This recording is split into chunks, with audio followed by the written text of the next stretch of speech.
రంగారెడ్డి జిల్లా నర్సంపేటలో దేశవ్యాప్తంగా జరుగుతున్న ఆన్లైన్ ఫార్మసీ వ్యతిరేక నిరసనలో భాగంగా నర్సంపేట డివిజన్ మెడికల్ అసోసియేషన్ ఆధ్వర్యంలో మెడికల్ షాపులు స్వచ్ఛందంగా బంద్ నిర్వహించాయి. అసోసియేషన్ అధ్యక్షులు ఊడుగుల శ్రీనివాస్ మాట్లాడుతూ ఆన్లైన్ ద్వారా మందుల విక్రయం ప్రజల ఆరోగ్యానికి ప్రమాదకరమని, చిన్న మెడికల్ షాపుల ఉపాధిపై తీవ్ర ప్రభావం చూపుతోందని అన్నారు. ఈ కార్యక్రమంలో కార్యదర్శి పాలాయి రవి, కోశాధికారి పులికిల్ల సుధాకర్, వైస్ ప్రెసిడెంట్ మోతేర్ నరేందర్ రెడ్డి, కుమార్, కిరణ్, రాము, అరుణ్, సతీష్ తదితరులు పాల్గొన్నారు.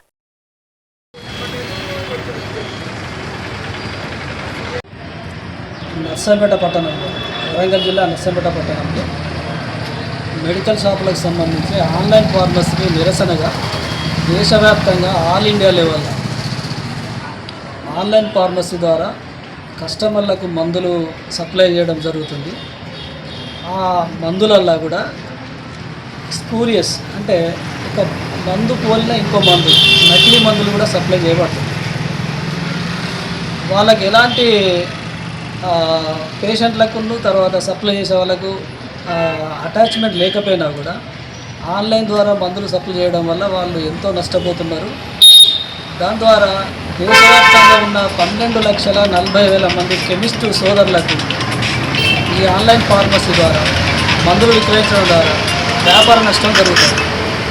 ఈ సమస్యను మేము ఎన్నో సంవత్సరాలుగా ప్రభుత్వం దృష్టికి తీసుకుపోయినా కూడా ప్రభుత్వం నుంచి ఎలాంటి స్పందన లేదు.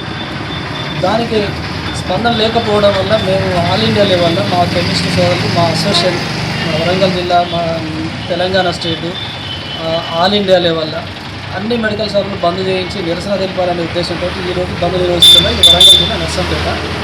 తద్వారా మాకు జరిగే నష్టాన్ని ప్రభుత్వ దృష్టికి తీసుకుపోయిన తర్వాత ప్రభుత్వం స్పందించి ఆ ఆన్లైన్ ఫార్మసీని రద్దు చేసి మాకు న్యాయం చేసే విధంగా వాళ్ళు ఒక నిర్ణయం తీసుకుంటారని భావిస్తూ మేము మీడియా ద్వారా ప్రభుత్వానికి తెలియజేస్తాం. నర్సంపేట పట్టణంలో ఇప్పటివరకు ఎన్ని మెడికల్ షాపులు? నర్సంపేట పట్టణంలో ఇప్పటివరకు సుమారుగా 100 మెడికల్ షాపులు ఉన్నాయి. మొత్తం నియోజకవర్గ స్థాయిలో 220.